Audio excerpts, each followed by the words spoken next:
Assalomu alaykum, hurmatli kuzatuvchilar. Bizni yangi YouTube sahifamizga xush kelibsiz. Biz bugun Qozog'istondan tashrif buyurgan gemoroy bilan kasallangan bemorni konsultatsiyamizga kelib, konsultatsiya olish jarayonini va bemorga operatsiya jarayonini taklif qilib, rozi bo'lgandan keyin operatsiyaga olib, operatsiya jarayonini ketma-ketligini va operatsiyadan keyingi birinchi, ikkinchi kun hamda uchinchi kun uyga ketish jarayonini videoga olib, batafsil ma'lumot bermoqchimiz. Bu masalan gemoroy bilan kasallangan bemorlarda qo'rquv hissi bo'ladi shifokorga borishdan. Chunki oldinlari bu gemoroy operatsiyasini o'tkazgan bemorlarda og'riq sindromi kuchli bo'lganligi uchun qo'rquv hissi shakllangan. Kimdirlar aytadiki, gemoroy operatsiyasini qildirma. Qildirsang pushaymon bo'lasan, og'riq juda ham kuchli bo'ladi deydi. O'sha fobiyani hisobiga juda ko'p hozir bemorlarda gemoroydan qo'rquv hissi shakllangan. Biz brigadamiz bilan maqsad qildik mana shu qo'rquv hissini yo'qotishga. Buning uchun o'sha bemorimizni kelib to больницаdan chiqib ketguncha bo'lgan jarayonni to'liq videoga olib ko'rsatamiz. O'ylaymizki, bu siz va sizga o'xshagan bemorlarda bu qo'rquv hissini yo'qotishga yordam beradi degan umiddamiz. Agar bu videomiz siz uchun qiziq bo'ladigan bo'lsa, albatta oxirigacha ko'ring va bu kasallik bilan kasallanayotgan yaqinlaringiz bo'lishi mumkin, tanishlaringiz bo'lishi mumkin. Ularga albatta yuborib qo'yishni unutmang. Assalomu alaykum. Hashim aka, nima bezda qiladi aka sizda? Mani gemoroy bezovta qilyapti. Katta daratga boraman, sirtga chiqib turadi. Vaqt bilan qanab turadi. Hojatga borganingizda gemoroy tashqariga chiqadi. O'zi kirib ketadimi yo qo'lingiz bilan tiqib borasizmi? Yo'q. Vaqt o'tib o'zi kiradi. Vaqt o'tib o'zi kiradi. Lekin qo'l bilan yordam bermaysiz. Yo'q, qo'l bilan yordam bermayman. Hojatga borganda qonash ham bo'ladimi? Vaqti bilan qanash bo'ladi. Ichingiz qotib qolganda qonaydi, agar kashavrozni yumshoq axlat kelsa qonolmaydi. Yo'q, по-разному. Har safar har turli bo'ladi. Har xil bo'ladi. Og'riqchi og'riq. Og'riq gemoroy chiqib turganda og'riq bor. Undan keyin kirib ketgandan keyin og'riq yo'q, umuman yo'q bo'ladi. Tushunarli. Bu qachon boshlandi sizda? Taxminan 1,5-2 yil. 1,5-2 yili. Tushunarli. Nimadan keyin bo'lganini bilmaysiz? Yo'q. Og'ir yuk ko'tarish, ko'p o'tirish. O'zim daratda ko'p o'tiraman. Og'ir yumushda ishlayman.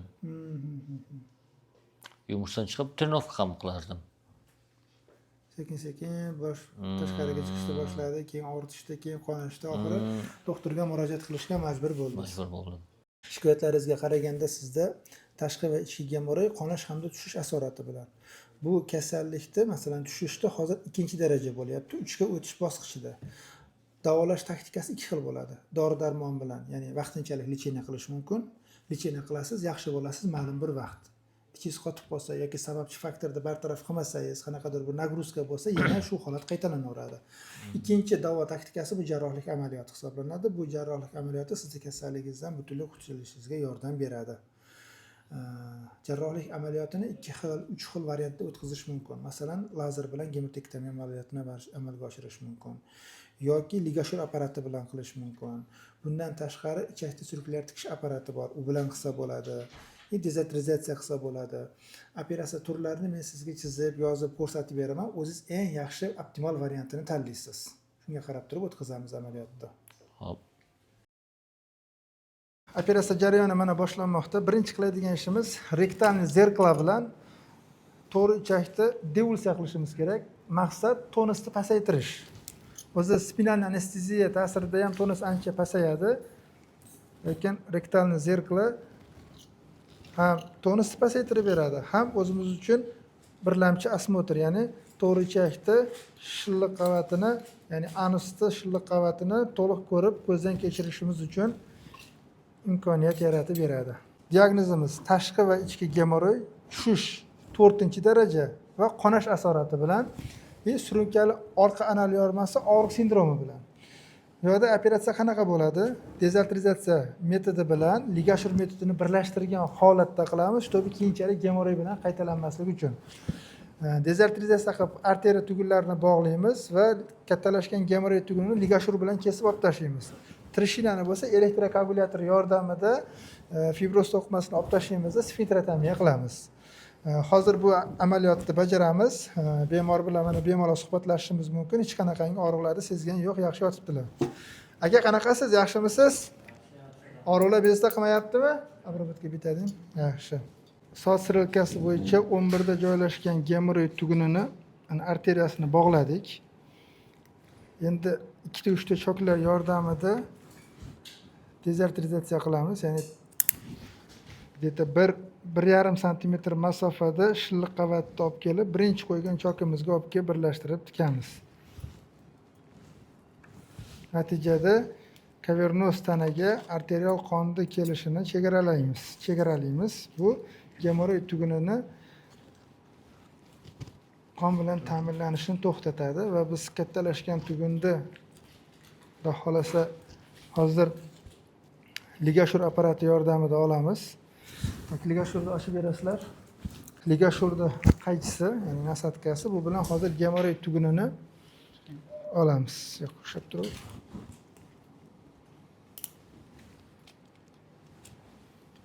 Ligashur apparatida gemoroid tugunini kesib olyapmiz. Apparatning afzallik tarafi shundan iboratki, kesilgan joyda o'zi yopishtirib ketadi. Qaychisi bilan kesamiz.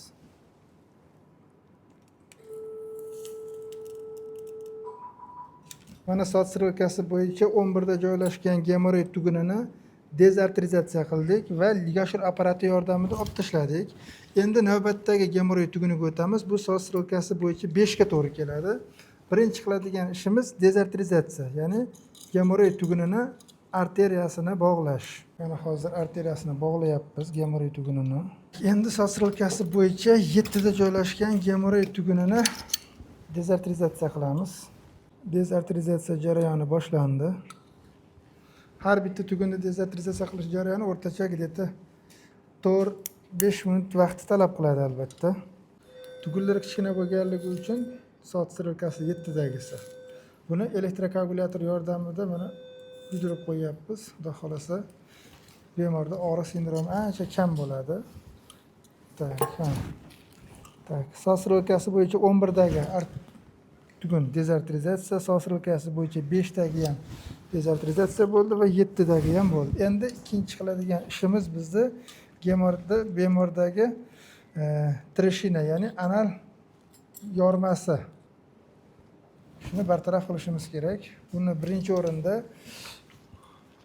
jarrohlik amaliyotida asosiy tochkasi bitta fibroz to'qimaqa paydo bo'lgan. Mana shuni olib tashlashimiz kerak. Keyin sfinkterotomiya qilamiz.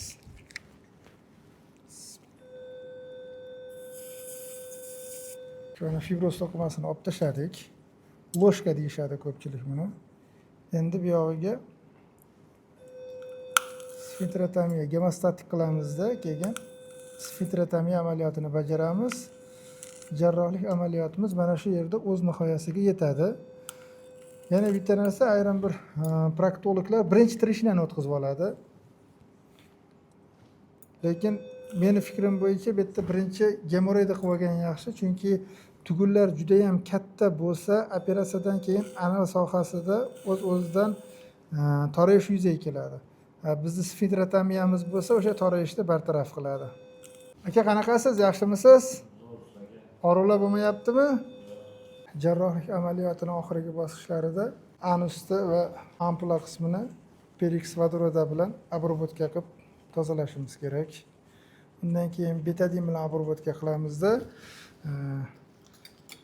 gaz отходный trubka va vishnevskiy mazga shimdirilgan plikchani qo'yib jarrohlik amaliyotini yakunlaymiz. Bemorda rejalashtirilgan tashqi va ichki gemoroy hamda treshina operatsiyamiz 25-30 minut davom etdi. Hozir bemor operatsiyondan to'g'ri palataga o'tkazildi. Ahvoli juda ham yaxshi. Mana bugun bemorimizning operatsiyadan keyingi birinchi sutkasi. Bemorimiz kecha tashqi va ichki gemoroy qonash hamda tushish asorati surunkali orqa anal yormasi tashxisi bilan bizga murojaat qilib keldilar. Gemoroidektomiya va anal kanalining shilliq qavatini tiklash hamda surunkali orqa anal yormasini kesish va o'lchangan sfinkterotomiya jarrohlik amaliyotini o'tkazdilar. Bugun birinchi kun. Operatsiya haqida fikringiz qanaqa? Operatsiyadan keyingi jarayon, mana bugun birinchi kun. O'shanga o'zingizda bo'lgan fikrlaringizni aytsangiz. Operatsiyadan keyingi fikrim juda yaxshi o'tdi operatsiya. hech qanday og'riq sezilmadi. Operatsiyadan keyingi jarayon esa sal og'riq narkoz Narkoz tarqagandan keyin sal biroz og'riq og'ridi. bo'ladi. Bo'ldi. Mana bugun birinchi kun yaxshi turib yuribsiz. Biz o'zimiz o'z ayolimiz bilan yuribmiz. Yaxshi. Xudo xolasa ertaga cheskga bo'lsa indin uyga. Inshaalloh. Yaxshi sog'ayib keting. Alloh shifosini bersin. Salomat bo'ling. Assalomu alaykum hurmatli kuzatuvchilar. Mana bugun biz navbatdagi bemorimiz Abdurasulov Muhammad Alini shifoxonadan vipsga qilyapmiz uylariga. Bu bemorimiz 10-mart kuni bizga Qozog'iston Respublikasidan murojaat qilib kelganlar. Asosiy tashxislari tashqi va ichki gemoroy, tushish hamda qo'nish asorati bilan. Surunkali orqa anal yormasi og'riq sindromi bilan kelganlar. Bemor keldi, tibbiy ko'rikdan o'tkazdik. Kerakli tekshiruvlarning xulosasiga asosan o'sha kuni jarrohlik amaliyotini o'tkazdik. Bu yerda tashqi va ichki gemoroylarini ligashur apparati yordamida, trishinalarini bo'lsa elektrokoagulyator yordamida amalga oshirdik operatsiyasini. Bugun operatsiyadan keyingi ikkinchi sutka, birinchi sutkada bemorni ichi kelgan, ikkinchi sutka nabludeniya bo'lib, mana bugun uylariga xudo xolasa vipsga qilyapmiz. Bemorda asosiy kuzatilgan og'riq sindromlari yoki qanaqadir qo'rquv hislarini bemorda o'zidan eshitishingiz mumkin. Sizda asosiy shikoyatlaringiz operatsiyadan keyin nimaga bo'ldi? Og'riq bo'ldimi? Qanaqadir og'riq? Operatsiya o'rni og'riq bo'ldi. Narkoz taragandan so'ng og'riq paydo bo'ldi. Обезболивающий soldik. 5 daqiqa, 10 daqiqadan keyin og'riq avtomatik o'tib ketdi o'zi. Birinchi marta hojatga borganingizdagi og'riqchi? Birinchi marta hojatga borgandagi og'riq u qo'rqinch og'rig'i. Qo'rqqansiz. Qo'rqqandan hojat chiqayotganda og'riydi, shundan qo'rqdik. Lekin hojat o'zi kelib, o'zi chiqadi, unga kuch qo'shuv hojati yo'q ekan.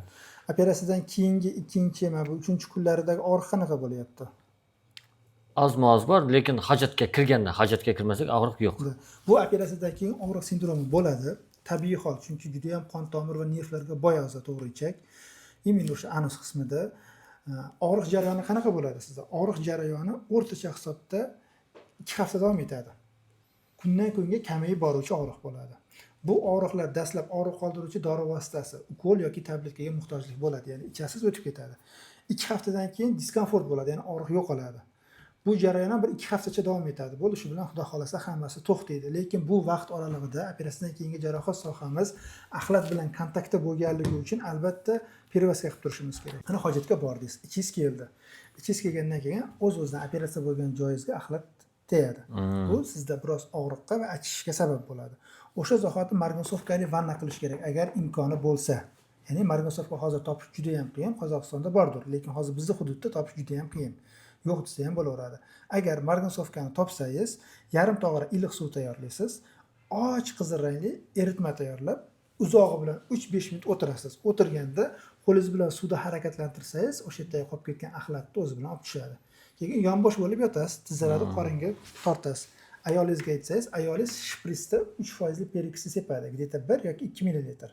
Periks sepilgandan keyin o'sha sohada ko'pirish yuzaga keladi. Ya'ni infeksiya o'lgandan keyin ko'piradi. O'shani quritish kerak.